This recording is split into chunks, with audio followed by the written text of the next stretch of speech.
Brother James Egan. Yes. All the way from... From Ennistimon in County Clare. Born there. Born there. What year? 1930. 1930. That's a good while ago now, yeah. Quite a while back. And did you go to school locally that time? Went to school locally, and I joined the Christian Brothers at 14 years of age. So you went straight from national school in? No, I had 2 years done in the secondary school. In where? In Ennistimon. Ennistimon, yeah. Yeah, and when we went to Baldoyle then, we did the intercert after the year there. And then went to the novitiate, which is the spiritual year, in Booterstown. And after that year then, we went on to the training college in Marino. And after 1 year's training, we went out teaching. And that lasted for, I think it was 4 years. And we returned to the training college for the final year of training after, yes, 5 years teaching. And were there many in your class? This is now when we were going through... When you finished the Christian Brother course, we call it. Well, I couldn't tell you what number, but I'd say it was about 2 dozen, I'd say, about 24. 24, 25, yeah. Much bigger than there would be nowadays. Oh, sure. At the moment, things have dried up in Ireland. Is there any in training at all in Ireland? Not that I know of. Not that you know of, yeah. Yeah. At the moment, I would say any increase in numbers would come in African countries or Indian countries, or possibly South America. I'm not too sure of that now. Yeah. And what was school like when you were a young kid? Was it severe or easy enough or relaxed enough? Or? It was, yeah, on the whole it was easy enough. You see, lots of fellas at that time left school at 14 years of age and went working. And now some of them went into apprenticeships or joined in the father's occupation or whatever. And then a certain number would have emigrated. So... would many go on to third level or go to university? At that time, no. You're saying in Ennistimon now? No, I'd say very few, to be the exception. And when a fellow would go, like, well, to be spoken of.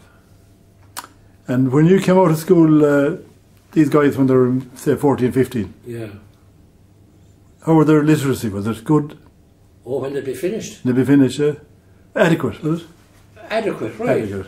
Like some of those fellows now that went to England, they were able to read and write. They were that part of it all right. But some of them went to evening school over and advanced that way. Other fellows depended on the manual skills, and they seemed to get on very well too. But of course, you're going to have some numbers where people will go through life and finish up with nothing. So what did you do after you were ordained? Do you be ordained? You're ordained? No, we didn't have ordination. We took vows. Vows, yeah. We took vows a year after the novitiate, or it couldn't be a full year. The Christmas after the finishing the novitiate, we would take first vows for a year, and annual vows lasted until we were 25, and at 25 years of age, you made perpetual vow commitment, to the vow life. And what was the difference between a Christian brother and being a priest? Oh, well, there's a big difference. Like, we would not be able to administer. First of all, we wouldn't be able to say Mass, we wouldn't be able to hear confessions, or, there were certain things that we wouldn't be involved in at all. So we just, what's God, have, we could do what most lay people would do. We would be lay people, really. We wouldn't claim to be clerical, there'd be that distinction. We wouldn't be clerics.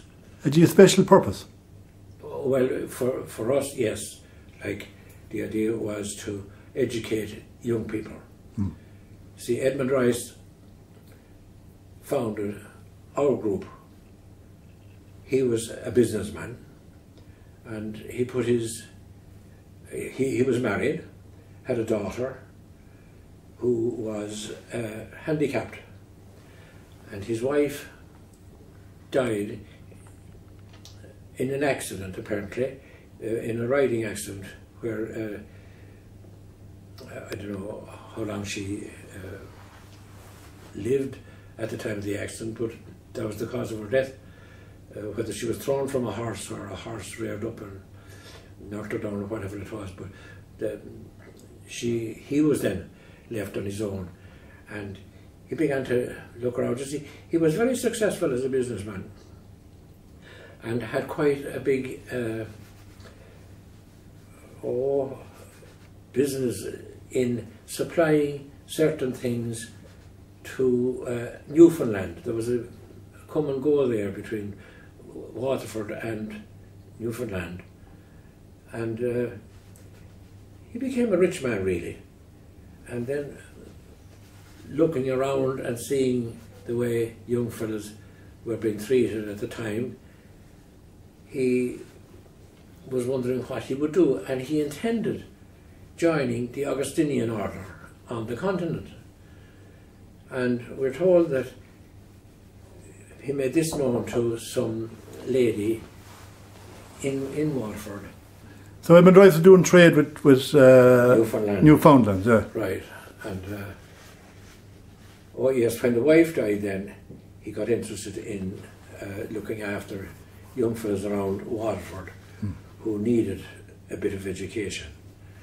And he started a little place of his own, a little school of his own.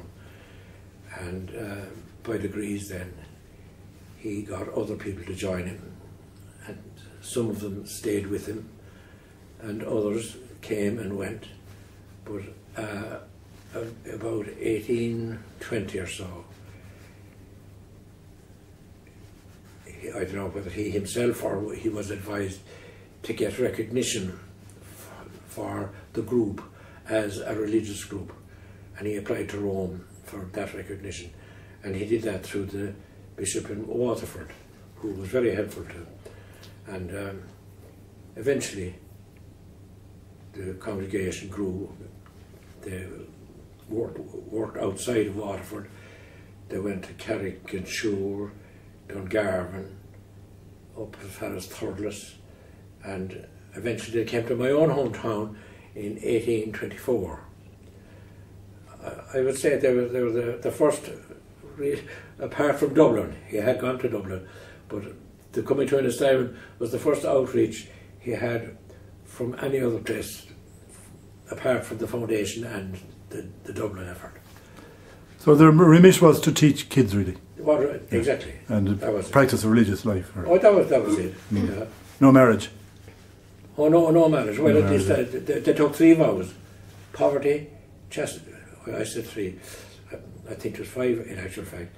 They poverty, chastity, obedience, and then they had a vow of gratuitous instruction of youth. And what was the 5th one? Well, there was a 5th one there, but anyway. And what did gratuitous free, is it? Yeah, free. You educated young fellas, poor people, for nothing. You didn't charge them, or at least in lots of places you charge them as much as they would be able to afford. Yeah. Like in some of the schools now, long ago, it might be a few sods of turf, you know, something to keep the furnace going. But there was no pressure on them as regards fees. It developed, of course, in some places where you had schools where they did take fees, but that went to help out the schools where they didn't.